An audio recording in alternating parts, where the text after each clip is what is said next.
MDCAT और ईटा के जो पिछले 22 साल के पेपर्स हैं तो उनको हल करने का ये सिलसिला है। और आज हम इनऑर्गेनिक केमिस्ट्री यानी एस और पी ब्लॉक एलिमेंट्स के जो बकिया क्वेश्चन है पिछले लेक्चर से हम कंटिन्यू रख रहे हैं। क्वेश्चन नंबर है 44।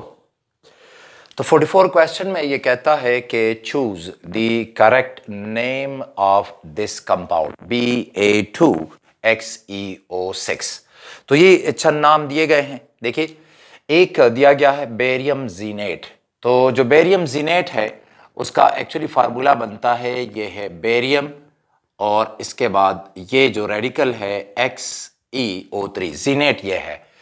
और ये बेरियम जेंटेट है, ये याद रखें कि ये गलत है, जेंटेट नहीं होता। और ये बेरियम परजीनेट, एक्चुअली ये जो कंपाउंड है तो ये बेरियम परजीनेट है। तो ये आपका फार्मूला है। बेरियम जेंटेट भी गलत है और बेरियम परजेंटेट भी गलत है।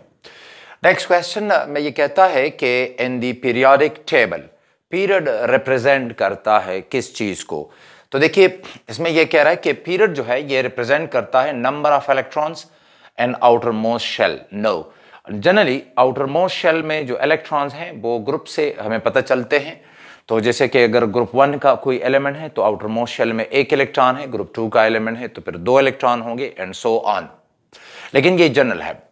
नेक्स्ट जो है फिर ये कहता है metallic and non metallic character. तो जनाब and periodic table period represents, तो मेटालिक नॉन मेटालिक को नहीं वो करता, बल्कि नेक्स्ट जो है ये कहते हैं chemical properties. No, chemical properties का भी इससे पता नहीं चलता। द नंबर ऑफ शेल्स, तो ये आंसर सही है कि एक एलिमेंट जिस पीरियड में होता है तो उसमें उतने ही शेल्स होते हैं। अगर एक एलिमेंट पहले पीरियड में है तो उसमें एक शेल है, मिसाल के तौर पे हाइड्रोजन है और फिर हीलियम है, तो ये पहला पीरियड है और इन दोनों में एक एक शेल है। फिर इसके बाद फिर lithium, beryllium, boron, carbon, nitrogen, oxygen, fluorine और आखिर में नियॉन है।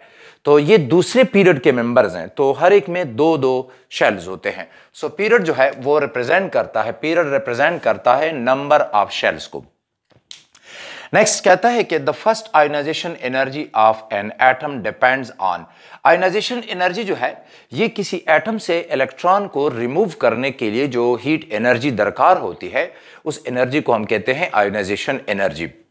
तो जो आयोनाइजेशन एनर्जी है उसका डिपेंड किस चीज पे होगा, याद रखिए ये कहते हैं चार्ज ऑफ द न्यूक्लियस। बिल्कुल ठीक, देखें ये न्यूक्लियस है और लेट्स से कि ये आउटर शेल है और ये इलेक्ट्रॉन आप रिमूव कर रहे हैं, तो ये जो आप एनर्जी दे रहे हैं इसी को हम कहते हैं आयोनाइजेशन एनर्जी।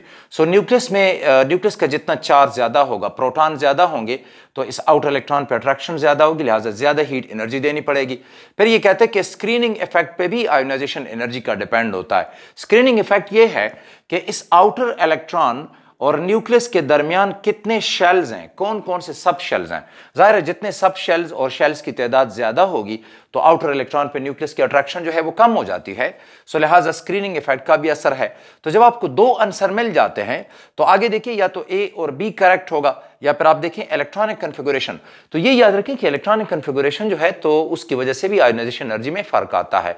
मिसाल के तौर पर पैटर्न याद रखिएगा कि जो P3 है, P3 कन्फिगुरेशन जिधर भी आती है ये हाफ फील्ड है, तो ये आयोनाइजेशन एनर्जी ज्यादा होती है P4 से।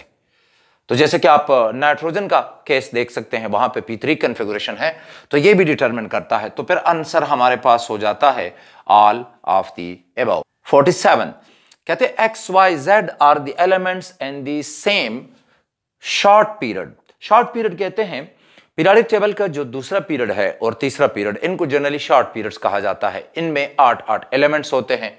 तो कहता है कि XYZ जो हैं ये एलिमेंट्स हैं इन the same short period of the periodic table the oxide of X is amphoteric. दूसरा कहते हैं oxide of Y is basic, oxide of Z is acidic. तो देखिए पीरियोडिक टेबल में जब लेफ्ट टू राइट हम जाते हैं तो यहां पे होंगे मेटल, फिर मेटलाइड्स और फिर नॉन मेटल। तो अगर हम इसको देखें तो जो पहले मेटालिक मेटल्स हैं, मेटालिक कैरेक्टर ज्यादा है, तो ये जो ऑक्साइड होंगे लेफ्ट साइड पे तो वो ज्यादा बेसिक होंगे।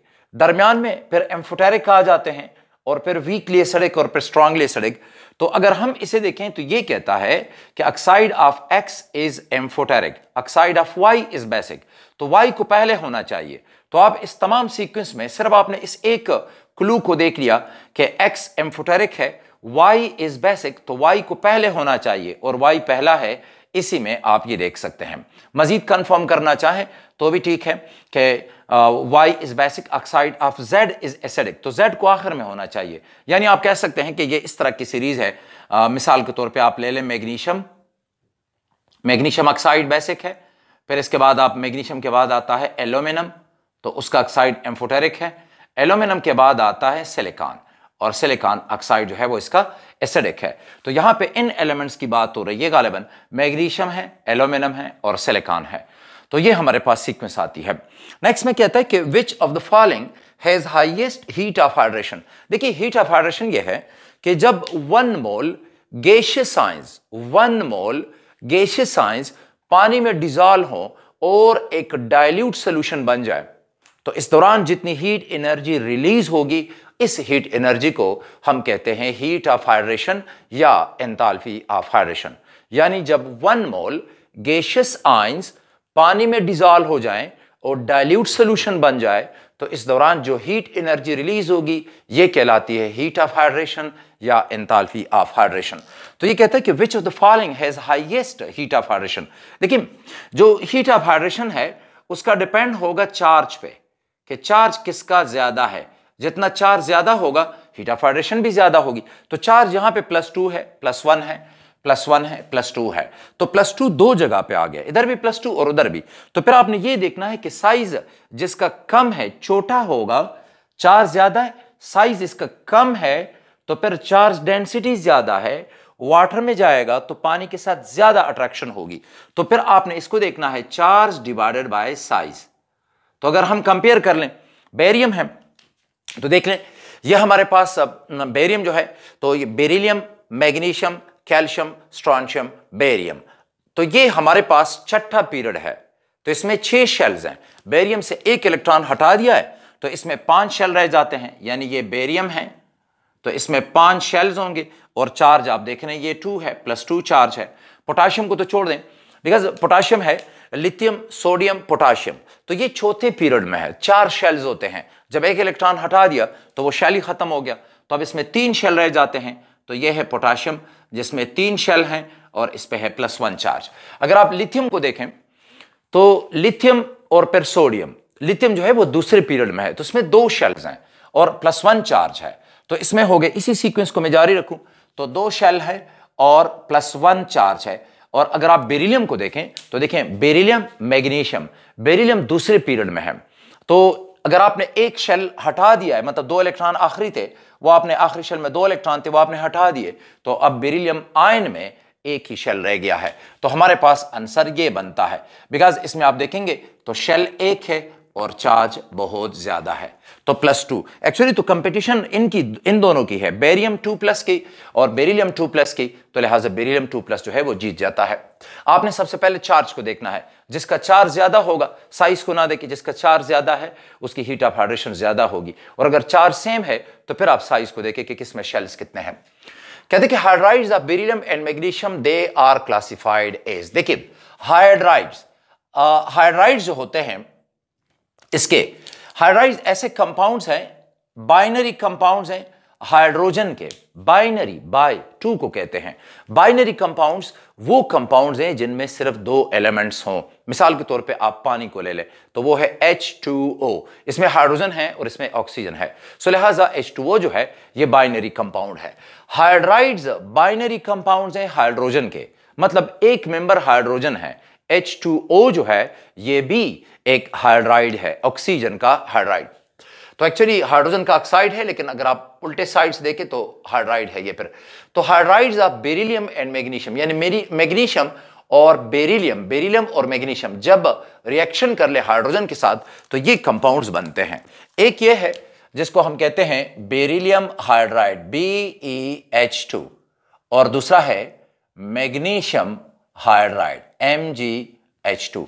तो ये कहते हैं नॉन वोलेटाइल। जनाब ये मेटल के कंपाउंड्स हैं तो डेफिनेटली ये नॉन वोलेटाइल हैं। आयोनिक इन नेचर, तो जनाब आयोनिक नहीं है, क्यों कि अगर आप हाइड्रोजन की, मैं इस एक की देख लेता हूं, जरा देखें तो हाइड्रोजन की इलेक्ट्रोनेगेटिविटी बनती है 2.2, और अगर आप इसको बेरिलियम के साथ कंपेयर कर लें तो ये 1.57 बनती है, बेरिलियम की है 1.57, और अगर आप ये डिफरेंस देख लें तो ये डिफरेंस जो है ये 1.7 से कम बनता है। तो जनाब ये कंपाउंड कोवेलेंट होते हैं। कहते हैं वोलेटाइल एंड कोवेलेंट, वोलेटाइल भी नहीं है, और पॉलीमेरिक एंड कोवेलेंट, तो होते ये कोवेलेंट है बिकॉज जो इलेक्ट्रोनेगेटिविटी डिफरेंस है वो बिटवीन बेरिलियम एंड हाइड्रोजन वो लेस देन 1.7 है, सो दे आर कोवेलेंट। अच्छा यहां पे ये बात है पॉलीमेरिक स्ट्रक्चर, इनका पॉलीमेरिक स्ट्रक्चर होता है लाइक ये देखें कि ये है बेरिलियम है, तो इसके साथ हाइड्रोजन है, फिर हाइड्रोजन है, और आगे इस तरह की बॉन्डिंग है, फिर बेरिलियम है और फिर आगे हाइड्रोजन है, तो ये इस तरह का एक नेटवर्क बनाता है, पॉलीमेरिक स्ट्रक्चर है इनका। अच्छा जी, तो नेक्स्ट जो है ये कहते हैं beryllium an alkaline earth metal, it resists complete oxidation because beryllium की कंप्लीट ऑक्सीडेशन नहीं होती। क्यों नहीं होती? देखिए रीजन इसकी यह है कि मिसाल के तौर पे अगर मैं ले लूं बेरिलियम, बेरिलियम है ये मेटल और ये ऑक्सीजन के साथ रिएक्शन कर ले तो फिर ये होगा कि सरफेस पे ऑक्साइड की एक लेयर बन जाती है। ये एंट्री टेस्ट के लिए बड़ा अहम पॉइंट है, बहुत कम ऐसे मेटल्स हैं जो ऐसा करते हैं। तो बेरिलियम के सरफेस पे ये ऑक्साइड की लेयर बन गई है BeO, और अब जो बेरिलियम मेटल है वो नीचे दब गया है, तो जो सरफेस पे कोटिंग आ गई है वो हार्ड कोटिंग होती है, उसके साथ चिपकी रहती है, लिहाजा जो ऑक्सीजन है वो फर्दर इस तक पहुंच नहीं सकता। सो ये कहता है कि बेरिलियम है अल्कलाइन अर्थ मेटल, ये रेजिस्ट करता है कंप्लीट ऑक्सीडेशन को, it is less reactive. No, alkaline earth metal बड़े रिएक्टिव होते हैं, यानी सरफेस के साथ जल्दी रिएक्शन हो जाएगा और सरफेस के ऊपर कोट सी आ जाती है। लाइक ये देखें बेरिलियम का टुकड़ा है मिसाल के तौर पे, तो ऑक्सीजन आ जाएगी और सरफेस के ऊपर बेरिलियम ऑक्साइड की कोट बन जाती है और वो इसको फिर फर्दर कोरोजन से, ऑक्सीडेशन से जो है उसको प्रोटेक्ट करती है। तो ऑक्सीडेशन प्रोसेस स्लो, ये भी गलत है, it form hard protective coat of the beryllium oxide, तो ये इसका आंसर बनता है। नेक्स्ट ये कहता है कि reason for alkali metals to be soft is that. अब अल्कली मेटल सॉफ्ट क्यों होते हैं? तो आप जानते हैं कि एक तो अल्कली मेटल के आखिरी शेल में एक इलेक्ट्रॉन है, तो जो मेटालिक बॉन्डिंग होगी वो काफी वीक होती है, सो लिहाजा उस वजह से भी सॉफ्ट है। कहते हैं कि they are less metallic in nature, no they are very good metals. Metal वो है जो इजीली इलेक्ट्रॉन लॉस करे, तो जितना इजीली लॉस करेगा वो उतना ही अच्छा मेटल है। So they are less metallic, no they are very good metal. There is only one valency. अब ये थोड़ा सा एम्बिगुअस है, देखिए वैलेंसी इज दी, आप कह सकते हैं कि capability of forming the covalent bonds, तो ये इस तरह इन्होंने कह दिया, ये है एक एलिमेंट की पोटेंसी कि वो कितने कोवेलेंट बॉन्ड बना सकता है, तो ये आंसर नहीं है। कहते कि दे do not have close pack structure. देखिए ये जो एलिमेंट्स हैं तो इनके जो स्ट्रक्चर बनता है वो है बॉडी सेंटर्ड क्यूबिक, जिसको हम कहते हैं BCC, बॉडी सेंटर्ड क्यूबिक है और ज्यादा क्लोज पैक नहीं है, उसकी वजह से ये सॉफ्ट होते हैं। They have high ionization energy, so high ionization energy का इसके साथ कोई ताल्लुक नहीं है। तो आप ये कह सकते हैं कि वीक मेटालिक बॉन्डिंग और लूज्ड जो पैकिंग है, ठीक है जी, they do not have close packing, तो ये हमारा आंसर बनता है, ये वाला आंसर है। फिर कहता है कि सेलेक्ट द करेक्ट स्टेटमेंट, जो सही बात है वो आप सेलेक्ट करें, लेकिन एहतियात कीजिए कि कभी कभार आ जाता है कि which one among the following is incorrect, तो फिर साइकोलॉजिकली तो हम करेक्ट को इनसर्कल करते हैं, लेकिन एग्जामिनर जो है वो इनकरेक्ट मांग रहा होता है। कहते हैं कि करेक्ट स्टेटमेंट कौन सा है? पहली बात कि all alkali metal hydroxides are thermally stable except lithium hydroxide, ये बात सही है, बिकॉज लिथियम जो है ये बहुत छोटा आयन है, छोटा आयन है, पॉजिटिव है, बड़ा कंपैक्ट है, तो हाइड्रोक्साइड आयन में जो क्लाउड है एक्स्ट्रा, जो माइनस चार्ज है, ये उसको अपने शेल में एकोमोडेट नहीं कर सकता और इसका पोलराइजेशन पावर बहुत ज्यादा है लिथियम आयन का। तो अगर आप इसे थोड़ा सा भी हीट कर लें तो ये टूट जाता है, तकरीबन 300 पर ये टूट जाएगा। लिथियम हाइड्रोक्साइड जो है ये 300 पर टूट जाता है, लिथियम ऑक्साइड और वाटर वेपर जो है ये बना देता है। तो ये आंसर सही है, लेकिन आगे जरूर जाएं, पहला आंसर सही है तो आगे जाएं। All alkali metal hydroxides are thermally unstable, no, बाकी तो थर्मली काफी ज्यादा स्टेबल हैं, बहुत ज्यादा हीट एनर्जी देनी पड़ती है। फिर कहते हैं कि all alkali metal hydroxides are thermally stable, तो सारे स्टेबल हैं लेकिन लिथियम हाइड्रोक्साइड नहीं है। और ये कहते हैं नहीं except caesium hydroxide, caesium hydroxide बड़ा स्टेबल होता है। तो ये भी गलत, ये भी गलत है। आखिरी कहते हैं कि all alkali metal hydroxide are thermally stable, yes they are stable except lithium hydroxide. तो ये वाला आंसर है आपके पास। फिर क्वेश्चन है कि रिफ्रैक्टरी ब्रिक्स, ईंटें रिफ्रैक्टरी हम उन सिरेमिक्स को कहते हैं जो हाई टेम्परेचर को बर्दाश्त कर सकें, और इनका इस्तेमाल होता है जनरली सीमेंट के जो फर्नेसेस हैं तो वहां पे उसको बनाने में, या शीशा बनाने के लिए जो फर्नेस है कि जिसमें सिलिका और बाकी रॉ मटेरियल डाल के इसको हीट करते हैं, तो ये जो उसकी दीवारें होती हैं इस फर्नेस की, इस चूल्हे की, इस भट्ठी की जो दीवारें हैं, तो ये रिफ्रैक्टरी ब्रिक्स की बनी होती है। रिफ्रैक्टरी ब्रिक्स वो ब्रिक्स हैं जो हाई टेम्परेचर को बर्दाश्त कर सके। तो कहते कि refractory bricks used for furnace lining, lining यानी ये अगर फर्नेस है, मिसाल के तौर पे ये फर्नेस है और तो ये इसकी अंदरूनी बात हो रही है, ये जो है ये इसके लिनिंग है, जो अंदरूनी जो इसकी जो कोटिंग है, ये छोटी छोटी ईंटें होती हैं। तो कहते हैं refractory bricks for furnace lining they are found by mixing and drying. तो देखिए आप ये इस्तेमाल नहीं कर सकते, वाई कि ये फर्नेस है जनाब, आप इसको हीट करेंगे तो कार्बोनेट जो होते हैं वो डिकम्पोज होते हैं, वो CO2 जो है वो प्रोड्यूस कर लेते हैं, तो ये इस्तेमाल नहीं होगा बिकॉज ये डिकम्पोज होगा और क्रैकिंग आ जाएगी। ये भी कार्बोनेट है, ये भी कार्बोनेट है, ये सल्फेट है, तो ये भी स्टेबल नहीं है, ये भी डिकम्पोज होगा, सल्फर डाइऑक्साइड बन जाएगी। मैग्नीशियम ऑक्साइड इस तरह डिकम्पोज नहीं होगी, और क्ले भी इंतहाई ज्यादा स्टेबल है। तो इस वक्त हमारा आंसर ये है कि ये जो आपके पास पॉइंट है वो ये है रिफ्रैक्टरी ब्रिक्स और फिर फर्नेस, जिसका मतलब है कि इनको हाई टेम्परेचर पे यूज किया जाएगा। तो फिर आपने सबसे स्टेबल वो देने होते हैं, और वो ज्यादातर ऑक्साइड्स होते हैं लेकिन अल्कली मेटल के नहीं। Thermite process, thermite process welding का एक प्रोसेस था और है, अब भी इस्तेमाल होता है, और इसे हांस गोल्डस्मिथ ने 1895 में इन्होंने इसको डिस्कवर किया था। तो देखिए जो प्रोसेस है ये इस तरह होता है, एक रिएक्शन में इसका लिख लेता हूं। देखिए ये हमारे पास है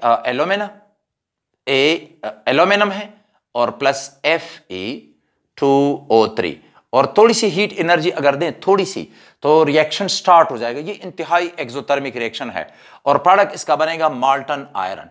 माल्टन आयरन आ जाती है और एल्यूमिना आ जाता है Al2। अब ये जो मॉल्टन आयरन है, जो पिघला हुआ लोहा है, तो अगर ये रेल है, दो पटलियां हैं रेलगाड़ी की, तो इस तरह अगर ये मौजूद हैं और इसके ऊपर आपने एक प्याली रखी और उसमें ये मिक्सचर मौजूद है, थर्मेट मिक्सचर, और इसको आपने माचिस से या किसी और चीज से इसे इग्नाइट किया तो रिएक्शन हो जाएगा, और जो माल्टन आयरन है वो बन जाएगी, और वो इस प्याली में अगर बॉटम में सुराख है तो माल्टन आयरन उससे होते हुए इसके ऊपर आ जाती है। आजकल इसको फिर इलेक्ट्रिकली इस्तेमाल किया जाता है वेल्डिंग के लिए। सो ये जो थर्माइट प्रोसेस है ये एक्सोथर्मिक है, बहुत ज्यादा एक्सोथर्मिक है, बहुत ज्यादा हीट एनर्जी इसमें रिलीज होती है। फिर कहते हैं ग्रुप 5 के एलिमेंट्स आर्सेनिक और antimony, they are considered as metallic, non metallic, metalloid, transition metal. Group number 5 ये नाइट्रोजन फैमिली है, और ये एलिमेंट्स आते हैं ग्रुप नंबर 5 में। देखिए ये है नाइट्रोजन फैमिली, तो नाइट्रोजन है, फास्फोरस है, आर्सेनिक है, एंटीमनी है, और फिर इसमें है बिस्मथ। तो नाइट्रोजन और फास्फोरस ये नॉन मेटल हैं, आर्सेनिक जो है और एंटीमनी ये मेटालाइड्स हैं, बिस्मथ जो है ये बहुत ज्यादा मेटालिक है, काफी मेटालिक है, कुछ मेटालाइड की प्रॉपर्टीज आ जाती है लेकिन ये मेटल है। तो ये नॉन मेटल, मेटालाइड, मेटालाइड, और फिर ये मेटल है। तो यहां पे आंसर होगा मेटालाइड। नेक्स्ट क्वेश्चन जो है 56 क्वेश्चन जो है, तो इसमें ये कहता है कि select the oxide which is in solid state at room temperature. ये बड़ा जरूरी पॉइंट है, आपने इसे याद रखना है। नाइट्रोजन पेंटा ऑक्साइड हम लिखते तो हैं और स्टूडेंट समझते हैं कि शायद ये कोई मॉलिक्यूल टाइप है। देखिए ये जब सॉलिड स्टेट में होगा तो सॉलिड स्टेट में ये एक आयोनिक कंपाउंड है। जी मैं बिल्कुल ठीक कह रहा हूं, ये सॉलिड स्टेट में आयोनिक कंपाउंड है, और इसका जो फार्मूला है वो ये है नाइट्रोनियम आयन जिस पे पॉजिटिव चार्ज है, और फिर है नाइट्रेट आयन जिस पे नेगेटिव चार्ज है। तो दर हकीकत नाइट्रोजन पेंटाऑक्साइड सॉलिड स्टेट में नाइट्रोनियम नाइट्रेट के फॉर्म में पाया जाता है। नाइट्रोजन पेंटाऑक्साइड सॉलिड स्टेट में नाइट्रोनियम नाइट्रेट के फॉर्म में पाया जाता है,